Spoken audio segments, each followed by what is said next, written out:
Bismillah. Qala al-muallif rahimahullahu ta'ala wa nafa'ana bi'ulumihi fid dharain amin. Wa yahrumu dan haram alaihi atasnya laki-laki ar-rajul wa 'alaiha dan atasnya perempuan atau al-mar'ah kashfu syai'in oleh membuka sesuatu mimma dari sesuatu baina surrati war rukbati antara pusar dan lutut bihadrati muttali'in 'alal aurati dengan di hadapan atau kehadiran orang yang melihat atas aurat-aurat walau ma'a jinsin walaupun bersama satu jenis wa mahramiyatin dan mahram.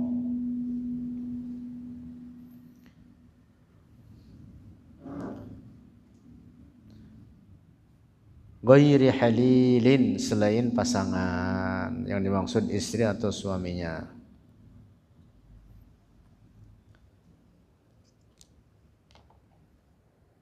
Aurat sesama lawan jenis, sesama satu jenis.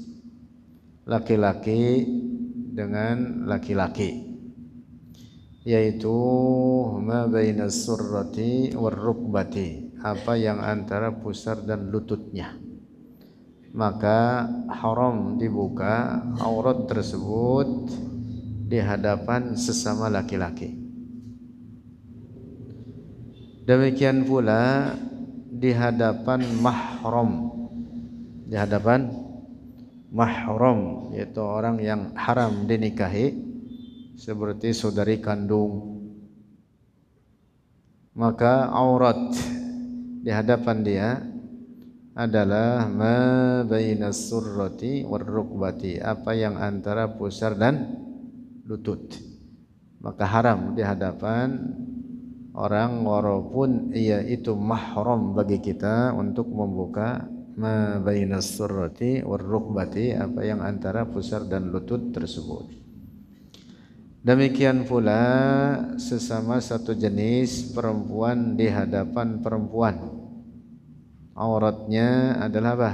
Ma bainas surrati war rukbati, apa yang antara pusar dan lutut, sesama perempuan haram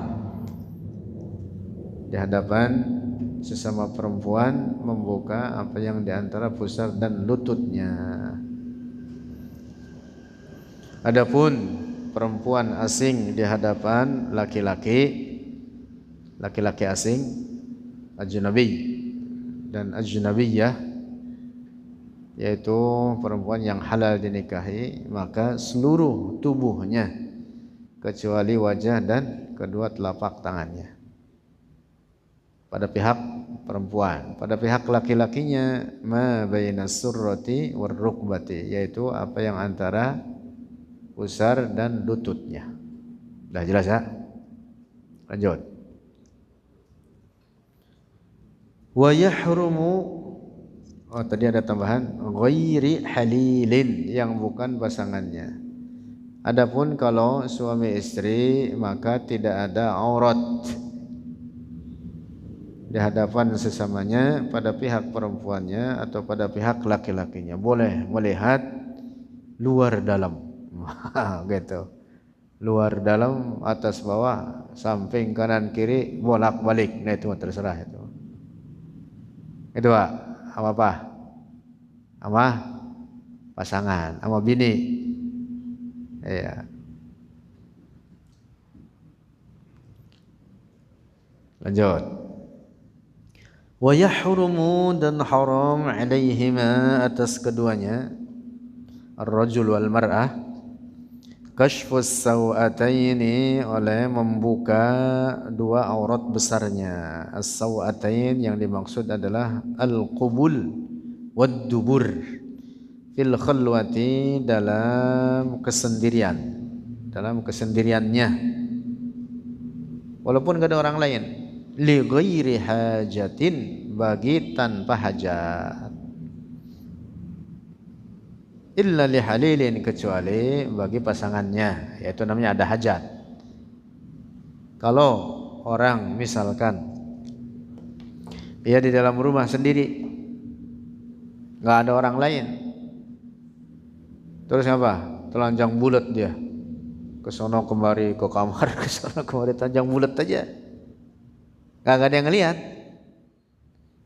dan nggak ada kebutuhan dia buka-buka baju sampai telanjang bulat begitu, hukumnya haram, walaupun nggak ada yang ngelihat. Kalau tidak ada tidak ada hajat, tidak ada kebutuhan. Kalau ada kebutuhan dia telanjang bulat boleh. Seperti misalkan untuk mandi. Mandi telanjang bulat gak? Telanjang bulat Pak mandi? Telanjang bulat, telanjang lonjong. Termasuk umpama orang dia ada kebutuhan untuk ngadem, cuaca panas, di rumah sendiri kagak ada orang, tapi rumahnya kagak punya AC, kepanasan dia, lalu apa? Telanjang bulat dia, lit tabarrud namanya, lit tabarrud, untuk tujuan apa? Ngadem. Itu namanya ada apa? Ada hajat, ada kebutuhan, boleh. Adapun kalau tanpa ada hajat, dia telanjang bulat walaupun tidak ada orang lain yang melihatnya, hukumnya haram.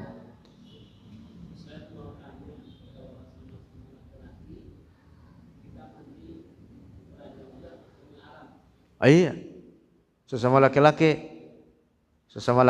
di kolam renang, terus apa? Terbuka pada apa? Pahanya, itu termasuk haram. Dalam mazhab kita, mazhab Syafi'i.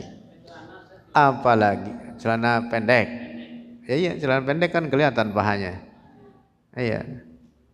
Di kolam renang atau misalkan kamar mandi bareng-bareng rame-rame, misalkan terbuka pada pahanya sesama laki-laki, haram. Apalagi sama-sama telanjang bulat.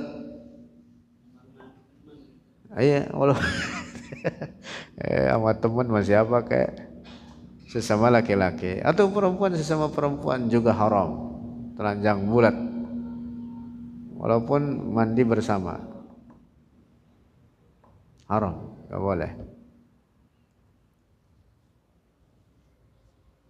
Kolam renang pada pakai celana pendek itu, kolam renang udah kagak beres sudah.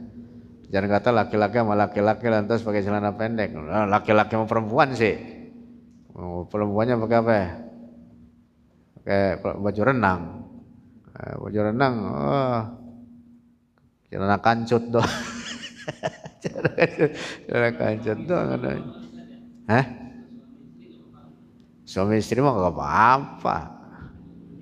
Iya, suami istri kamar mandi berdua doang, telanjang bulat, telanjang lonjong, telanjang jongkir balik, terserah deh itu mah.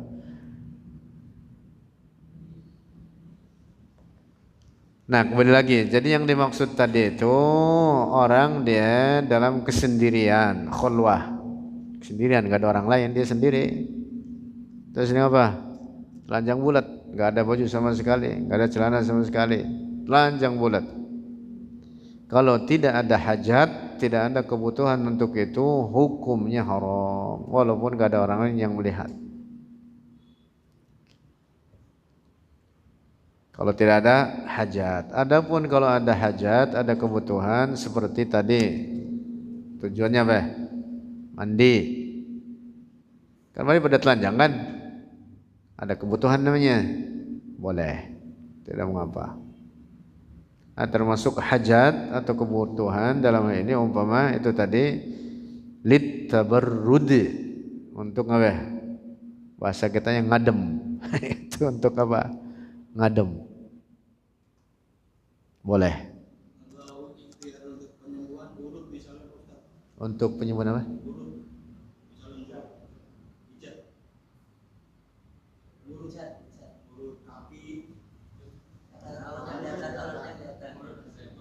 Yang suruh bini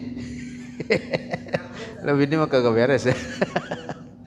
Lah maksudnya yang ngurutnya suruh bini ya. Kalau apa namanya, kan tanpa harus terbuka bisa. Laki-laki sama laki-laki auratnya mana? Ma bainas surrati war rukbah, apa yang antara pusar dan lutut. Itu auratnya. Cuman paha doang kan yang dipijit. Kalau umpama tanpa apa namanya bisa tertutup ya tertutup pada bagian pahanya itu. Atau pijitnya di betis doang gitu, sama badannya udah, sama kepala. Paha diurut juga.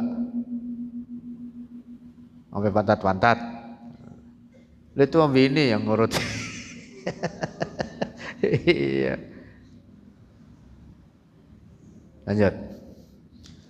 Wa halla ma'al mahramiyati awil jinsiyati, dan halal ma'al mahramiyati bersama perempuan mahram, awil jinsiyati atau sejenis, awis shaghiri atau anak kecil, alladzi la yushtaha,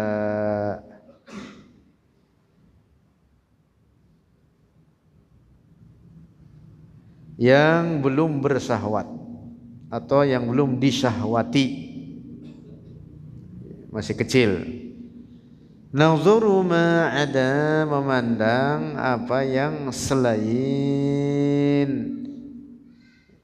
bainas surrati ma ada ma bainas surrati, memandang apa yang selain pada apa yang antara pusar warrukbati dan lutut, idza kana bi ghairi syahwatin, apabila dengan tanpa syahwat. Ini sebenarnya sudah dijelaskan kemarin. Sesama laki-laki selain apa yang antara pusar dan lututnya boleh memandang. Mandang ke dadanya, kepalanya sesama laki-laki, betis boleh. Atau perempuan dengan perempuan selain apa yang antara pusat dan lututnya boleh. Dengan syarat apa? Tanpa syahwat. Kalau dengan syahwat haram. Kalau dengan syahwat haram. Bahkan memandang kepada perempuan yang tertutup pada auratnya sekalipun, kalau dengan syahwat hukumnya haram. Kemarin sudah kita bahas itu. Lanjut. Illa sabiyyun, kecuali anak kecil, aw sabiy, kecuali anak laki-laki kecil, aw sabiyyatun, atau anak perempuan kecil, duna sinnit tamyizi, yang di bawah umur tamyiz, misalkan setahun, 2 tahun, 3 tahun. Fayahillu, maka halal, nazaru, memandang, nazaruhu, fayahillu, maka halal, nazaruhu, oleh memandangnya akan itu sobi atau sobiyah, ma'ada, kecuali ma, apa yang kecuali farjal unsa, ma ada farjil unsa, apa yang selain farji anak perempuan. Kalau farjinya haram, enggak boleh. Li ghairi ummiha, bagi selain ibunya, walaupun dia masih kecil. Anak kecil umur 2 tahun, 3 tahun misalkan, perempuan, terbuka pada kepalanya, tidak apa-apa, tidak masalah. Kita memandang tidak masalah. Ya terlebih lagi dia bukan aurat pada hak dia, atau dia belum mukallaf pada hak anak tersebut. Bagi kita walaupun asing, memandang kepadanya pada kepalanya terbuka, enggak berdosa. Paham ya? Nah, kecuali dengan syahwat. Kalau dengan syahwat walaupun anak kecil, hukumnya haram. Yang memandang ini. Kalau syahwat pokoknya haram hukumnya. Kemarin sudah kita bahas, walaupun umpama apa, ngelihat kucing kawin, kucing lagi kawin, lihat tonton aja, gitu deh, ditonton, kemudian syahwat yang nontonnya ini, hukumnya haram. Atau ngelihat apa, pantat kerbau, gitu. pantat kerbau. Walaupun yang dilihatnya kerbau, tapi kalau dengan syahwat hukumnya haram. Anak kecil belum mumayyiz sekalipun, belum mumayyiz. Umur mumayyiz itu sekitar umur 7 tahunan umumnya. Makanya ketika umur sudah mumayyiz ini kan diperintah sholat. Ini belum mumayyiz 2 tahun, 3 tahun.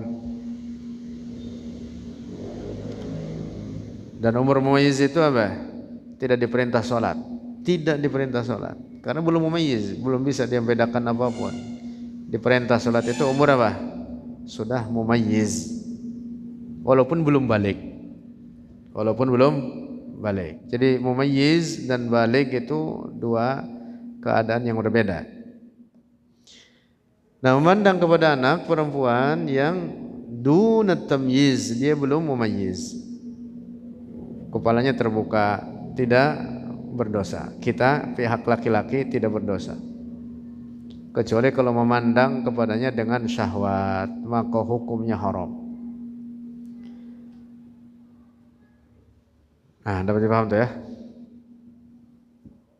Nah, memandang kepada anak tersebut, kepada farjinya, kemaluannya tidak boleh, haram. Kecuali ibunya. Paham nih? Haram. Lanjut, wa yahrumu, dan haram an-nazaru, oleh memandang, bil istihqari, dengan menghinakan, dengan jalan menghinakan, ilal muslimi, kepada sesama muslim, kepada sesama muslim, pandangan menghinakan, jelas sudah ini haram. Wan nazaru fi baitil ghairi, juga haram memandang pada rumah orang lain, bi ghairi iznihi, dengan tanpa izinnya. Misalkan apa? Pintunya terbuka, lalu kita kepala kita misalkan masuk longok-longok, gitu, lihat di rumah apa isinya, lihat-lihat. Hukumnya haram. Enggak boleh. Enggak boleh.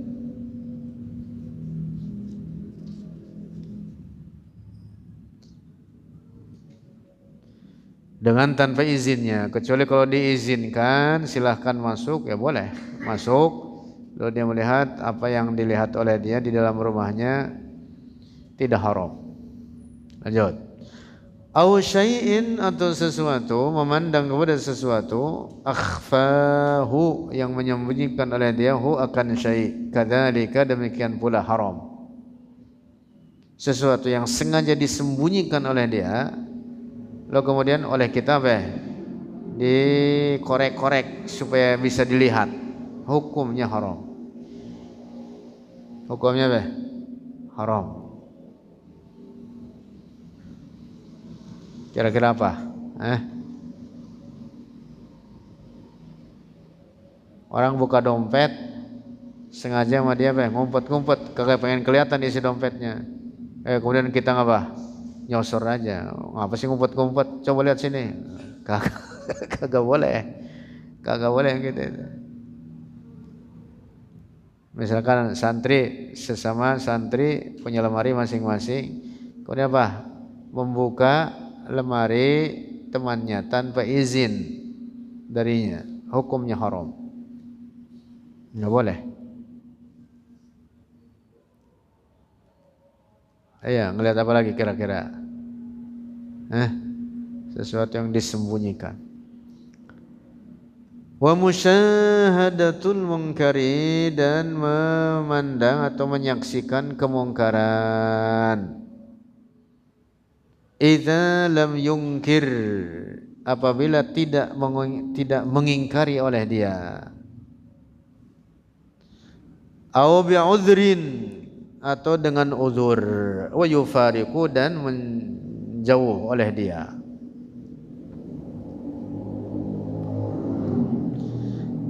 Menyaksikan kemungkaran tanpa mengingkari kemungkaran tersebut, maka berarti sama juga meridhoi kemungkaran itu.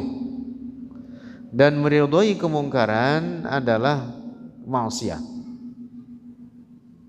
Meridhoi kemaksiatan adalah maksiat. Ar-ridha bil ma'siyati maksiatun. kaidah ya. Ridho dengan maksiat adalah maksiat. Nah sekarang ada orang duduk di tempat kemungkaran. Dia apa? Tidak mengingkari kemungkaran tersebut padahal dia mampu. Maka ini orang dihitung telah berbuat maksiat yang sama dengan orang yang berbuat kemungkaran tersebut. Paham ini? Orang hajatan nanggep dangdutan, biduannya udah setengah telanjang dah. Datang ke situ, duduk lagi paling depan, gitu. Di kursi disediain di situ, duduk di situ, duduk di situ. Padahal dia bisa mengingkari kemungkaran itu. Bilangin sama tuan rumahnya misalkan.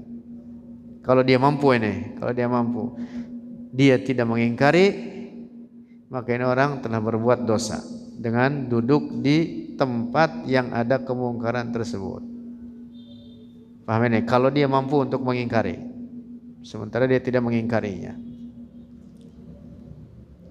Apalagi sambil duduk sambil makan kakinya goyang-goyang lagi. Wah, itu sih menikmati. Apalagi nyawer lebih parah lagi. Nah sekarang kalau bagaimana kalau umpama dia tidak sanggup untuk mengingkari, tidak sanggup untuk apa? Mengingkari, maka dia wajib meninggalkan tempat tersebut. Wajib meninggalkan tempat tersebut dan mengingkari dengan hatinya. Tentu yang pertama mengingkari dengan apa? Tangannya kalau dia mampu, yang tangannya dengan kekuatannya, kalau tidak mampu dengan lidahnya ngomong, kalau tidak mampu juga maka dengan hatinya dia mengingkari kemungkaran tersebut dan apa? Meninggalkan tempat tersebut. Wajib begitu. Kalau dia tidak mengingkari dengan hatinya, tidak mengingkari dengan hatinya, berarti dihitung apa? Meridhoi kemungkaran tersebut. Tidak mengingkari di sini baik dia ada di majelis tersebut, di tempat tersebut, tempat kemungkaran itu sendiri, atau jauh darinya. Tapi dia apa? Dalam hatinya tidak mengingkari terhadap kemungkaran yang dia tahu ada kemungkaran ada di situ. Ini orang juga sama, telah apa? Jatuh dalam maksiat. Jadi terhadap maksiat wajib mengingkari dalam hati, baik dia apa? Ada di tempat tersebut atau jauh dari tempat tersebut. Hanya saja kalau ada di tempat tersebut, selain dia mengingkarinya dengan hati, dia apa? Yufarik. Apa yufarik? Meninggalkan tempat tersebut.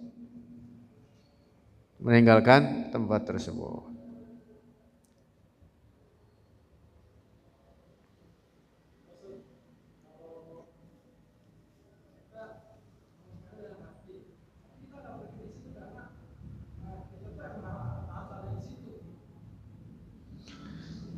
Kalau kita misalkan ada di situ dan misalkan tidak dapat terhindar darinya, tidak dapat terhindar darinya. Contoh misalkan tetangga dia apa?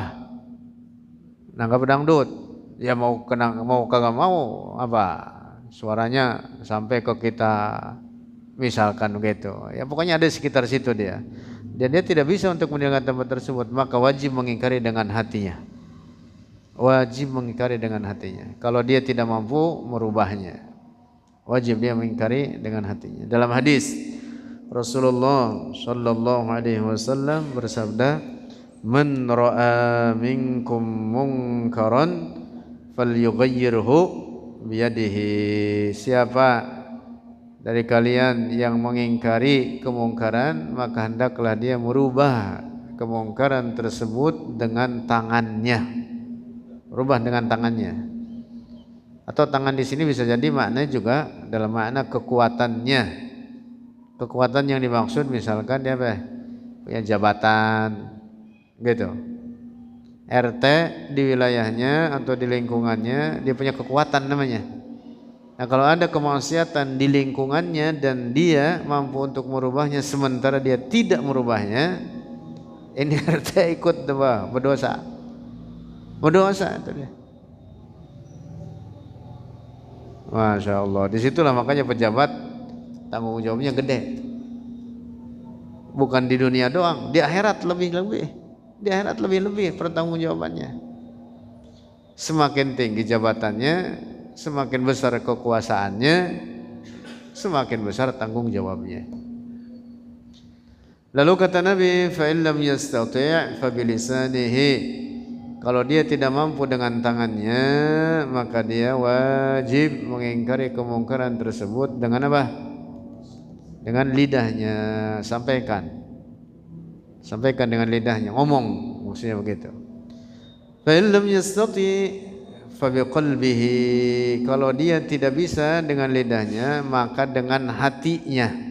Dengan hatinya maksudnya mengingkari kemungkaran tersebut.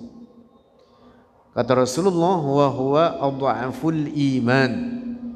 Wa huwa adhaful iman artinya aqallu ma yalzamul insan 'indal ajzi.